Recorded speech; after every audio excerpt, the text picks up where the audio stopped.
kinabahan ako. Nagkahiwalay kami ng train ni Baba. Hindi siya masakay. My goodness. We're together again.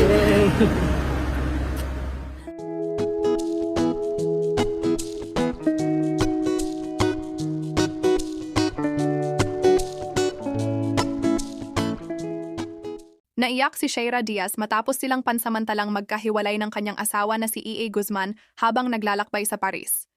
Kwento ni Sheira, hindi nila inaasahan ang bilis ng pagsara ng pinto ng tren na kanilang sasakyan.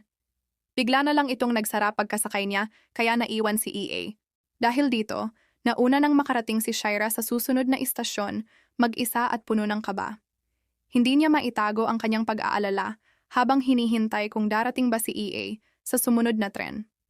Habang nag-aabang, hindi napigilang mapaluha si Sheira sa takot at nerbiyos, ibang bansa pa naman at hindi pamilyar sa lugar.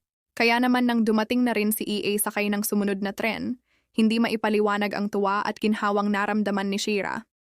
Agad silang nagyakap sa muling pagkikita. I'm alone.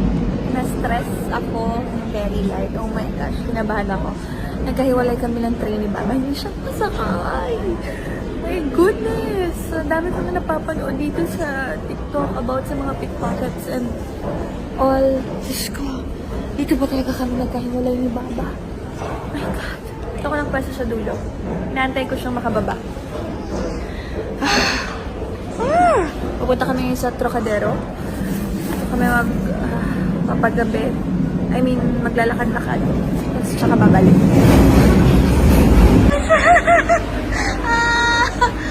Pakinabahan ako. Oh my God. Napatalo talaga ako.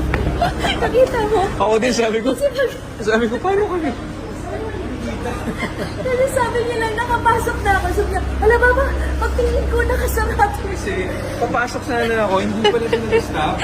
Kung naiipit ako, mamamatay ako, di ba? Sabi niya lang, hala ba, Baba, ay Baba.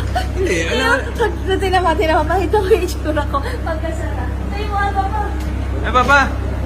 Sara! Sabi ko, oh my God. We're together again.